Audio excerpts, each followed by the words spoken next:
मनोज जरांगेंच्या 5व्या टप्प्यातल्या गाठीभेटी दौऱ्याला सुरुवात 123 गावातील आंदोलक समन्वयकांशी संवाद साधणार तर जरांगेंची दुपारी 4 वाजता जालन्यातल्या बदनापूरमध्ये सभा। 24 डिसेंबरच्या डेडलाईन संदर्भामध्ये सरकारचे प्रतिनिधी आज जरांगेंशी चर्चा करणार। सरकारचं आश्वासन आणि मनोज जरांगेंनी केलेल्या मागण्यांसंदर्भात शासनाचे प्रतिनिधी मध्यस्थी करणार। मनोज जरांगे मराठा आरक्षणाच्या 24 तारखेच्या अल्टिमेटमवरती ठाम। कायदा सुव्यवस्थेचा प्रश्न निर्माण होऊ नये म्हणून पोलीस प्रशासन लागलं कामाला। मराठा समन्वयकांच्या बैठकांचं सत्र सुरू। उस्मानाबादमध्ये समन्वयकांसोबत प्रशासनाची बैठक। मराठवाड्यामध्ये आतापर्यंत 3462 कुणबी प्रमाणपत्रांचं वाटप तर 8 जिल्ह्यातील महसूल यंत्रणेनं शोधलेल्या पुराव्यांच्या आधारे मराठवाड्यातील सुमारे 5.5 लाख जणांना कुणबी जातीचे प्रमाणपत्र मिळू शकेल, प्रशासनाचा दावा। खासदार कल्याण बॅनर्जी यांनी उपराष्ट्रपती जगदीप धनखड यांची नक्कल केल्यानं भाजप आक्रमक। उपराष्ट्रपतींचा अपमान केल्यानं भाजप आज देशभरामध्ये आंदोलन करणार। कोविडच्या नव्या व्हेरिएंटला घाबरू नका, वैद्यकीय शिक्षण मंत्री हसन मुश्रीफ यांचं आवाहन। नव्या व्हेरिएंटच्या अनुषंगानं शासकीय यंत्रणा सज्ज ठेवा, मुश्रीफांच्या आरोग्य विभागाला सूचना। भाजपचे आमदार नितेश राणे आज नाशिकच्या दौऱ्यावर। साने गुरुजी शिक्षण प्रसारक मंडळ यांच्या वर्धापन दिनाच्या कार्यक्रमाला उपस्थित राहणार। दुपारी घेणार पत्रकार परिषद। हिंगोली जिल्ह्यामध्ये कडाक्याची थंडी, तापमान 12 ते 13 अंश सेल्सिअसवर। थंडीपासून बचावासाठी शेकोट्यांचा आधार। नंदुरबार जिल्ह्यामध्ये थंडीचा कडाका वाढला, तापमान 15 अंश सेल्सिअसच्या खाली। वातावरणातील गारवा वाढल्यानं रब्बी हंगामातील पिकांना मोठा फायदा।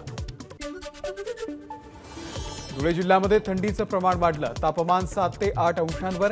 थंडी वाढल्यानं नागरिकांना घ्यावा लागतोय शेकोटीचा आधार। परभणी जिल्हा गारठला, दुसऱ्या दिवशी तापमान 10 अंश सेल्सिअसवर। परभणी जिल्ह्यामध्ये मागच्या 4 दिवसांपासून थंडीची लाट। पुणे शहरासह पिंपरी चिंचवडचा पाणी पुरवठा आज बंद। दुरुस्तीच्या कामासाठी पाणी पुरवठा बंद ठेवण्याचा निर्णय। मुंबई पुणे द्रुतगती मार्गावरती आज 2 तासांचा वाहतूक ब्लॉक। दुपारी 12 ते 2 वाजेपर्यंत पुण्याच्या दिशेने येणारी वाहतूक बंद। पिंपरी महानगरपालिकेनं पूर्वलक्षी प्रभावानं सुरू केलेला कचरा सेवा शुल्क वसुलीला अखेर राज्य शासनाकडून स्थगिती। मुख्यमंत्र्यांकडे बैठक होईपर्यंत स्थगिती लागू। आतापर्यंत 3,75,317 मालमत्ताधारकांनी 47 कोटी 16 लाखांच्या शुल्काचा केलाय भरणा। ससून रुग्णालयामध्ये कैद्यांच्या वॉर्डसाठी नवी नियमावली। ससून रुग्णालयामधील कैद्यांचा अतिरिक्त मुक्काम होणार कमी। रुग्णालय प्रशासनाकडून नवीन कैदी रुग्ण समिती स्थापन करण्यात येणार। कैद्यांना देण्यात येणाऱ्या उपचारांवरती नवीन समिती लक्ष ठेवणार। वाहतूक कोंडी फोडण्यासाठी व मुंबई सागरी किनारा रस्त्यावरती सहज प्रवेश करता यावा यासाठी चर्नी रोड आणि मरीन ड्राईव्हच्या दरम्यान वाहनांसाठी 2 बोगदे। बोगदा बांधण्याविषयी अंतिम निर्णय लवकरच घेतला जाणार। मुंबई महानगरपालिकेची कारवाई। 18 जानेवारीपर्यंत मुंबईमध्ये ड्रोन पॅराग्लायडर उडवण्यास बंदी। संभाव्य दहशतवादी हल्ल्याचा तसेच व्हीआयपींना लक्ष्य करण्याचा धोका लक्षात घेता मुंबई पोलिसांनी काढले प्रतिबंधात्मक आदेश। मुंबईमधील पूर्वमुक्त मार्गाचं आयुर्मान वाढवण्यासाठी डांबराचं आवरण, लवकरच रंगरंगोटी आणि रोपांची लागवड केली जाणार। रेल्वेच्या आवाहनाला 10 संस्थांचा सकारात्मक प्रतिसाद। जीपीओ, बीएससी, बीएआरसी, त्यासोबतच all India association of industries, Bajaj electricals, RBI infrastructure development अशा 10 संस्थांनी कार्यालयीन वेळेमध्ये केला बदल।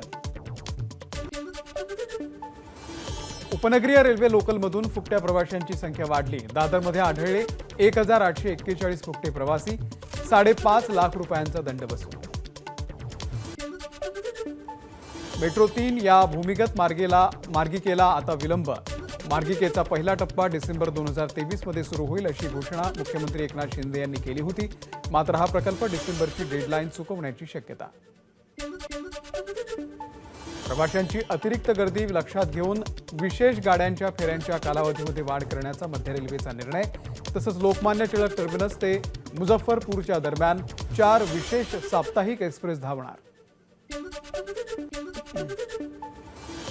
गडचिरोलीच्या धानोरा तालुक्यामधील शासकीय आश्रमशाळेमध्ये 100हून अधिक विद्यार्थिनींना जेवणातून विषबाधा। जिल्हा रुग्णालयामध्ये विद्यार्थिनींवरती उपचार सुरू. जे रुग्णालयातील त्वचारोग विभागाच्या प्रमुखांना 15 दिवसांची सक्तीची रजा.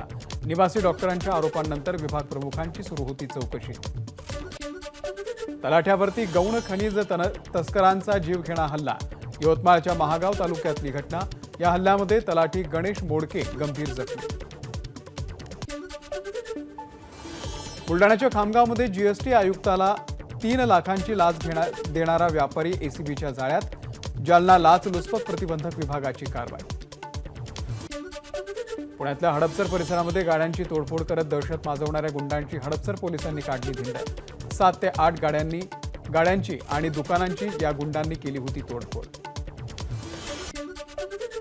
तोल गेल्यानं 14व्या मजल्यावरून पडलेल्या मुलीचा वाचला जीव. हाताला झालेली किरकोळ दुखापत वगळता अन्य काहीही इजा नाही. कुर्ल्याच्या नेहरूनगर परिसरातली घटना. नाताळच्या उंबरठ्यावरती ठाणे पोलिसांकडून अंमली पदार्थ जप्तीची कारवाई. 31 ग्रॅम कोकेनसह नायजेरियन तरुणाला केली अटक. वाशिमच्या कारंजा येथील भडशिवनी फाट्याच्या जवळ कंटेनरला आग. शॉर्ट सर्किटमुळे आग लागल्याची माहिती. बुलडाण्यामधल्या सिंदखेड लपाली गावामध्ये तुरीच्या शेतामध्ये गांजाची लागवड केल्याचं उघड. शेतकरी गोपाल मुंढाळे यांच्या शेतामध्ये आणि राहत्या घरी गांजा आढळल्यानं मुंढाळे याला पोलिसांनी घेतलं ताब्यात. गेल्या 2 आठवड्यांमध्ये नाशिक शहरातील तब्बल 3072 बेशिस्त वाहन चालकांवरती वाहतूक पोलिसांची कारवाई. या कारवाईमध्ये 16 लाखांचा दंड वसूल. अपघातांवरती नियंत्रण मिळवण्यासाठी पोलिसांची विशेष मोहीम. वर्धा बोर अभयारण्यामध्ये पर्यटकांना वाघिणीचं दर्शन. बोर हा छोटा व्याघ्र प्रकल्प असल्यानं इथे वाघांची संख्या कमी आहे, पण अलीकडे इथे हमखास होतंय व्याघ्र दर्शन. एका पर्यटकानं मोबाईल कॅमेऱ्यामध्ये टिपलं दृश्य. ही T8 वाघीण असल्याची माहिती. अभिनेता राम चरणनं पत्नी आणि मुलीसह घेतलं मुंबईमधल्या महालक्ष्मीचं दर्शन. मंदिरातील फोटो सोशल मीडियावर व्हायरल. ज्ञानवापी प्रकरणामध्ये आज महत्त्वाची सुनावणी. 18 डिसेंबर रोजी ASI अधिवक्ता अमित कुमार यांनी ज्ञानवापी संदर्भामध्ये अहवाल वाराणसी जिल्हा न्यायालयामध्ये सादर केलाय. राजधानी दिल्लीमधून अयोध्येसाठी पहिलं विमान एअर इंडिया एक्सप्रेस 30 डिसेंबर रोजी सुरू करणार आहे आणि त्यानंतर 16 जानेवारीपासून या मार्गावरती दैनंदिन विमान सेवा सुरू करण्याचं नियोजन आहे. अयोध्येमध्ये रामलला प्राणप्रतिष्ठा सोहळ्याची तयारी अंतिम टप्प्यामध्ये. राम मंदिर परिसरामध्ये AI तंत्रज्ञानानं युक्त असलेले 2500 CCTV कॅमेरे लावले जाणार. मल्लिकार्जुन खरगे आणि सोनिया गांधी यांना रामललांच्या प्राणप्रतिष्ठा सोहळ्याला उपस्थित राहण्याचं निमंत्रण. मात्र सोहळ्याला काँग्रेसचे नेते उपस्थित राहणार का या संदर्भात निर्णय झालेला नाहीये. काँग्रेसकडून लोकसभा निवडणुकीची तयारी सुरू. इंडियाच्या बैठकीनंतर आज काँग्रेसच्या कार्यकारिणीची बैठक.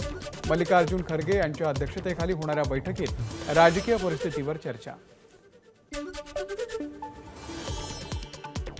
मल्लिकार्जुन खरगे यांना पंतप्रधान पदाचा चेहरा केलं तर चांगलंच, मात्र निवडणुका जिंकणं हे फार मोठं आव्हान. मल्लिकार्जुन खरगे यांचे पुत्र प्रियांक खरगे यांचं वक्तव्य. खासदारांच्या निलंबनाच्या मुद्द्यावरती आज संसद परिसरामध्ये गोंधळ होण्याची शक्यता. इंडिया आघाडीमधले खासदार संसद ते विजय चौक या मार्गावरती काढणार पदयात्रा. संसदेमध्ये झालेल्या स्मोक हल्ल्यातील आरोपी नीलम, अमोल, मनोरंजन आणि सागर यांची पोलीस कोठडी आज संपणार. पटियाला हाऊस कोर्टामध्ये आरोपींना हजर केलं जाणार. कर्नाटकची राजधानी बंगळुरूमध्ये नाताळच्या पार्श्वभूमीवर देशातील सगळ्यात मोठा ख्रिसमस ट्री. कर्नाटकमध्ये नाताळचा उत्साह. नागरिकांनो, मास्क वापरा. चंदीगड प्रशासनाचं नागरिकांना आवाहन. देशामध्ये कोरोना वाढू लागल्यानं चंदीगड प्रशासनाचा निर्णय. वैद्यकीय निष्काळजीपणामुळे झालेला मृत्यू आता गुन्हेगारी कलमातून वगळला जाणार. केंद्रीय गृहमंत्री अमित शहा यांची संसदेमध्ये माहिती.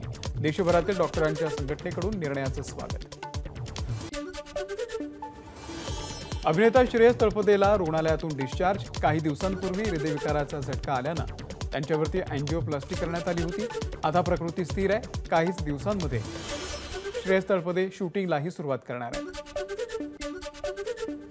अभिनेत्री संस्कृती वालगुडेच्या 8275 या सिनेमाचा टीझर रिलीज. या चित्रपटाला 90 पेक्षाही अधिक पुरस्कार. 19 जानेवारीला चित्रपट होणार प्रदर्शित.